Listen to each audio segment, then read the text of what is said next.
যে সত্যি ঘটনাটা শুরু করছি সেটা উত্তরপ্রদেশের লখনৌর গোধি গাঁও নামের একটা এরিয়া, যেটা ভোজপুর থানার অন্তর্গত একটা এরিয়া। সেখানে থাকতো দুই ভাইয়ের একটা ফ্যামিলি। জয়েন্ট ফ্যামিলি ছিল না, তবে দুই ভাই একই বাড়িতে নিজের নিজের ফ্যামিলি নিয়ে থাকতো। বড় ভাইয়ের নাম আখতার আলী, তার বয়স 42 বছর, তার স্ত্রীর বয়স 35 বছর, তার নাম সাবিনা। আর ছোট ভাই আফসার আলী, সে, তার স্ত্রী আর তার ছোট দুজন বাচ্চা। এই ছিল ফ্যামিলি। আর বড় ভাই আখতার আলীর এক ছেলে। হঠাৎ করে আখতার আলী নিখোঁজ হয়েছিল। আখতার আলীর স্ত্রী পুলিশ স্টেশনে গিয়ে একটা মিসিং কমপ্লেন করেছিল। সঙ্গে ছিল আখতার আলীর ছোট ভাই আফসার আলী। পুলিশ তদন্ত শুরু করেছিল। পুলিশ খোঁজাখুঁজি শুরু করেছিল যে আখতার আলী গেলটা কোথায়। আখতার আলীর ব্যাপারে কিছু কথা বলি, সেটা হচ্ছে আখতার আলী বেসরকারি একটা কোম্পানিতে কাজ করত লখনৌ। কিন্তু আখতার আলীর মনে হয়েছিল যে এত দূরে ফ্যামিলি থেকে থাকার চেয়ে যদি বাড়িতে গিয়ে বাড়ির সাথেই একটা দোকান খুলে ফেলা যায়, তাহলে কিন্তু ইনকাম কম হলেও ফ্যামিলির সাথে থাকা যাবে। সেই জন্য আখতার আলী নিজের পুরনো কাজ ছেড়ে দিয়ে মাস 6 হলো একটা নিজের বাড়ির সামনে দোকান শুরু করেছে। ব্যবসা খুব একটা ভালো চলে না, টাকা পয়সার বড় অভাব। তাও কিন্তু সে নিজের ফ্যামিলির সাথে থাকে আর ব্যবসাটার উন্নতি করার চেষ্টা করে। 27 জানুয়ারি 2026 নিজের ওই দোকানের জন্য মাল আনতে বেরিয়েছিল আখতার আলী। শহর রামপুরে গেছিল সে, কিন্তু 27 তারিখে সন্ধেবেলায় তার ফিরে আসার কথা ছিল। সারা রাত কেটে যায়, সে ফিরে আসে না। তার ফোন নাম্বারটাও বাড়ির সবাই বলতে তার স্ত্রী, তার ছোট ভাই বারবার কল করেও দেখেছিল যে ফোনটা সুইচ অফ আছে। এই জন্য তার মিসিং কমপ্লেন করা হয়েছিল। পুলিশ নিজের মতো করে বোঝার চেষ্টা করছিল যে আখতার আলী কোথায় গেছে। ইতিমধ্যেই 30 তারিখে ওই এরিয়া থেকে বেশ কিছু দূরে একটা নদীর ধারে একটা বডি পাওয়া গেছিল। সেই বডিটা দেখার পরে পুলিশ টিমের মনে হয়েছিল যে এটা হারিয়ে যাওয়া আখতার আলী। কারণ আখতার আলীর যখন মিসিং কমপ্লেন করেছিল তার স্ত্রী, তার ভাই, তখন আখতার আলীর একটা ফটো দিয়ে এসেছিল বা জানিয়ে এসেছিল আখতার আলী কি জামা কাপড় পরে নিরুদ্দেশ হয়েছে। আখতার আলীর ফ্যামিলিকে ডাকা হয়, তারা এসে শনাক্ত করেছিল যে হ্যাঁ, এটাই আখতার আলী। আখতার আলীর বডি পোস্টমর্টমের জন্য পাঠিয়ে দেওয়া হয়েছিল। আখতার আলীর প্রাথমিক পোস্টমর্টমে জানা যায় যে আখতার আলী নেশাগ্রস্ত ছিল, তারপরে জলে ডুবে সে মারা গেছে। কিভাবে জলে ডুবলো, কেনই বা সে জলের কাছে গেল, নানা রকম অনেক প্রশ্ন। এবার পুলিশ শুরু করেছিল জিজ্ঞাসাবাদ। জিজ্ঞাসাবাদ প্রথম হয়েছিল পাড়া প্রতিবেশী, আত্মীয় বা আখতার আলীর যে ছোট ভাই, যে একই বাড়িতে অন্য পোর্শনে থাকতো, তার কাছে জিজ্ঞেস করা হলে সে বলেছিল যে আমরা যেখানে থাকি আমাদের বাড়ির চেয়ে কয়েকটা বাড়ি পরেই আমার দিদি থাকে, নিজের দিদি। দিদির যে হাজবেন্ড রয়েছে যার নাম আলতাফ, বয়স 60 ইয়ার্স।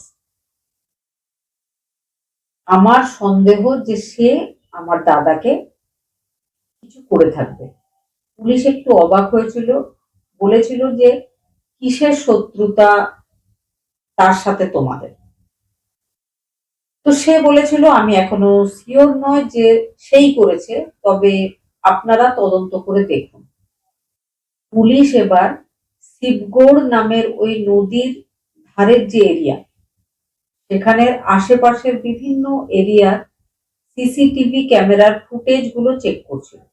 চেক করতে করতে একটা সন্দেহজনক গাড়ি দেখতে পাওয়া যায়। সেই গাড়িতে ভেতরে কারা বসে আছে সেটা বোঝা যায়নি, তবে সেই গাড়ির যে নম্বরটা সেটা জুম করে বের করার পরে সন্দেহজনক বলে মনে হয়েছিল। পরে বোঝা যায় আলতাফের একজন বন্ধুর গাড়ি সেটা।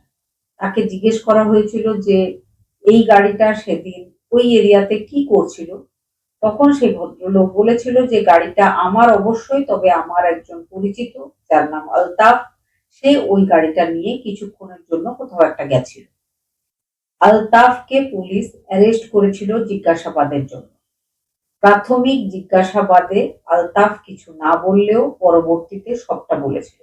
তবে আলতাফ বলেছিল এই ঘটনা ঘটানোর তার ইচ্ছা ছিল না। এই ঘটনা ঘটাতে তাকে তার স্ত্রীর যে ভাই, মানে যে হারিয়ে গেছিল তারপরে যার বডি পাওয়া গেছিল, তার স্ত্রী বলেছিল, সেই জন্য সে এই ঘটনা ঘটিয়েছে। তো 60 ইয়ার্সের একজন ভদ্রলোক, তাকে কেনই বা 35 বছর বয়সী একজন মহিলা নিজের হাজবেন্ডকে মেরে ফেলার কথা বলল, সেটাই ছিল প্রশ্ন। তারপরে জিজ্ঞাসাবাদ হয়, যে ব্যাপারটা জানতে পারা যায় সেটা হচ্ছে আলতাফের 4টে ছেলে, 4টে ছেলেই দুবাইতে থাকে, স্বামী স্ত্রীর সংসার। এদিকে সেম এরিয়াতেই আলতাফের স্ত্রীর ভাই আখতার আলী নিজের স্ত্রী সাবিনাকে নিয়ে থাকে, কিন্তু আখতার আলীর আর্থিক অবস্থা খুব খারাপ। যখন সে বাইরে একটা কোম্পানিতে কাজ করত, তখনও সে নিজের স্ত্রীকে খুব বেশি টাকা পয়সা হাতে দিতে পারত না। পরবর্তীতে সে খবর পেয়েছিল যে তার স্ত্রীর সাথে তার দিদির হাজবেন্ডের একটা অবৈধ সম্পর্ক শুরু হয়েছে। দিদির হাজবেন্ড সব সময় তার বাড়িতে এসে বসে থাকে, কারণ সে নিজের বাড়িতে থাকে না। তার স্ত্রী একটা ছোট 5 বছরের বাচ্চাকে নিয়ে সবসময় একাই থাকে। সেই জন্য নিজের স্ত্রী এই ঘটনা ঘটাচ্ছে, স্ত্রীকে চোখে চোখে রাখবে বলে সে ওই কোম্পানির কাজ ছেড়ে দিয়ে বাড়ি ফিরে আসে। নিজের বাড়ির সাথেই সামনে একটা ছোট্ট স্টেশনার্স প্লাস মুদির দোকান খুলেছিল। কিন্তু সাবিনার সাথে তার নন্দায়ের যে সম্পর্ক, সেই পথে বাধা সৃষ্টি হয়ে গেছে। সাবিনা এবার খুব ইচ্ছা থাকলেও নিজের নন্দায়ের সাথে দেখা করতে পারছিল না। দেখা করার থেকেও যেটা বড় ব্যাপার ছিল সেটা ছিল সাবিনার নন্দাই সাবিনার সাথে ঘনিষ্ঠভাবে সময় কাটাতো, পরিবর্তে প্রচুর টাকা দিত তার হাতে। এটা সাবিনার খুব ভালো লাগতো, বা সাবিনার খুব টাকার দরকার ছিল, যে কোনো ভাবেই সে টাকা পাওয়া গেলে সে সেই টাকাটা পেতে চাইছিল। তবে তার হাজবেন্ডের কাছে টাকা পয়সাও কম, একদমই স্ত্রীকে টাকা পয়সা দিতে পারে না। সেই জন্য প্রায় দিনই তাদের দুজনের মধ্যে ঝগড়াও চলত। স্ত্রী বুঝতে পারে যে তার হাজবেন্ড তার উপর নজর রাখার জন্য বাইরে থেকে কাজ ছেড়ে দিয়ে বাড়ির কাছে এসে দোকান খুলেছে। 24 ঘন্টা বাড়িতেই থাকে হাজবেন্ড। সন্ধ্যায় চাইলেও তার বাড়িতে আসতে পারে না। যেহেতু আসতে পারে না, সেহেতু টাকা দেওয়ার কোনো দরকার নেই। এতদিন সাবিনা টাকা পাচ্ছিল, এখন টাকা পাচ্ছে না, তার ভালো লাগছে না। এই জন্য সে নিজের নন্দাইকে ফোনে বারবার রিকোয়েস্ট করে যে আমি আপনার সাথে দেখা করতে চাই, দেখা করবই, আমাদের পথের বাধা আমার হাজবেন্ড আখতার আলী, তাকে সরিয়ে ফেলতে হবে। নন্দাই রাজি ছিল না, তবে সেই মহিলা বারবার বলে নন্দাইকে বা তার বর্তমান যে পুরুষ বন্ধু তাকে রাজি করে ফেলেছে। আফসার আলী নিজের বন্ধুর একটা গাড়ি চেয়ে নিয়েছিল, নিজে সে গাড়ি চালাতে জানতো না। সেই জন্য নিজের এই প্ল্যানিং এ নিজের দুজন ঘনিষ্ঠ বন্ধু, একজনের নাম সতপাল, অন্যজন যে গাড়ি চালাবে যার নাম ছিল রঞ্জিত, তাদেরকে ব্যাপারটা জানিয়েছিল। জানিয়ে তিনজনে একসাথে বেরিয়ে পড়েছিল। আখতার আলী নিজের দোকানের জন্য মাল কিনতে যাবে।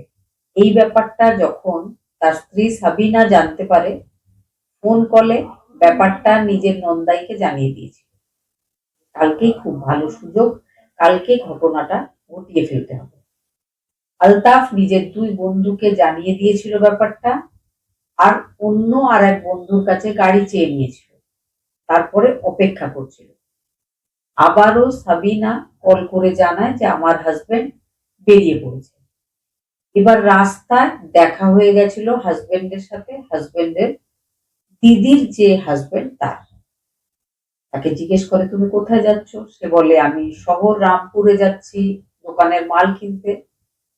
তখন আলতাফ তাকে বলেছিল যে আমাদের গাড়িতে তুমি উঠে বসো, গাড়িতে পেছনে সিট ফাঁকা আছে, তোমাকে আমরা নিয়ে গিয়ে ছেড়ে দেবো।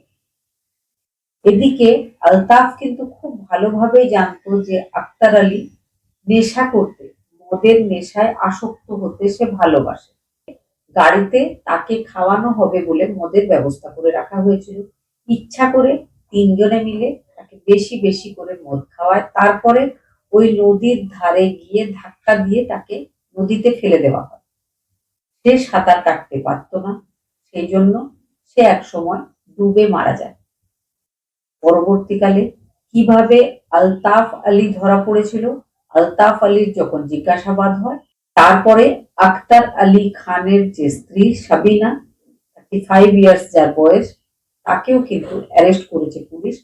বর্তমানে সাবিনা আর তার নন্দাই আলতাফ আলী দুজনেই পুলিশ কাস্টাডিতে রয়েছে। সাবিনার যে ছোট 5 বছরের বাচ্চা, সে এখন কোথায় থাকবে সেটাই হলো এখন প্রশ্ন।